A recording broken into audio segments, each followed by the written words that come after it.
So there are many different brands of scientific calculators and they have many different features. A lot of them have a fractions key, although some of them may not.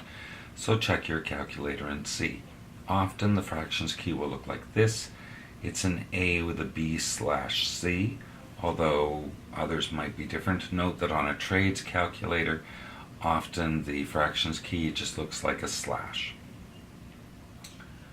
So here are some examples of how you can work with fractions using a scientific calculator.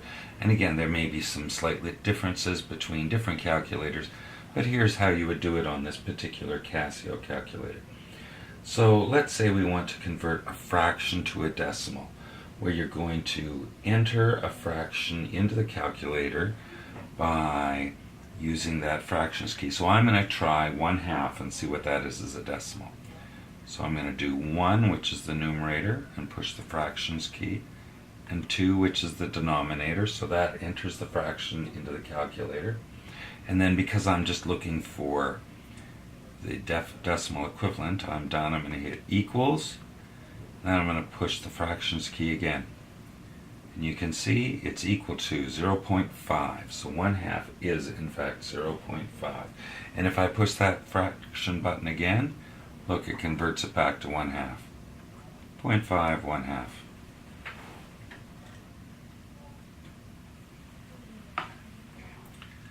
Now, all clear. So I can also use the fractions key on the scientific calculator to convert an improper fraction to a mixed number.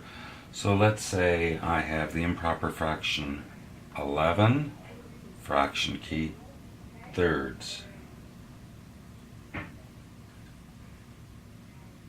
going to press the equals sign, and now you can see that 11 thirds is equal to 3 2/3, and it has that same little icon. I don't know if you can see it, it's like a backwards L separating each of the items, and it's like a separator, and it shows us the first one is the whole number, the second one is the numerator, the last one is the denominator. So finally, you can also use the fractions function on a scientific calculator to do the whole question for you.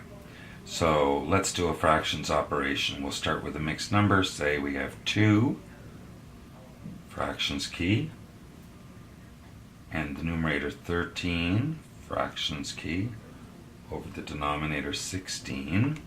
So in 2 13/16, divided by 11, fraction key, 13ths. Okay, so I'm going to push the equals key. Well, look at that. The answer is 3 57 176ths. And I don't have to do the math with a pencil on a piece of paper myself. Makes life much easier. But you still have to understand how fractions work in order to do this kind of thing effectively.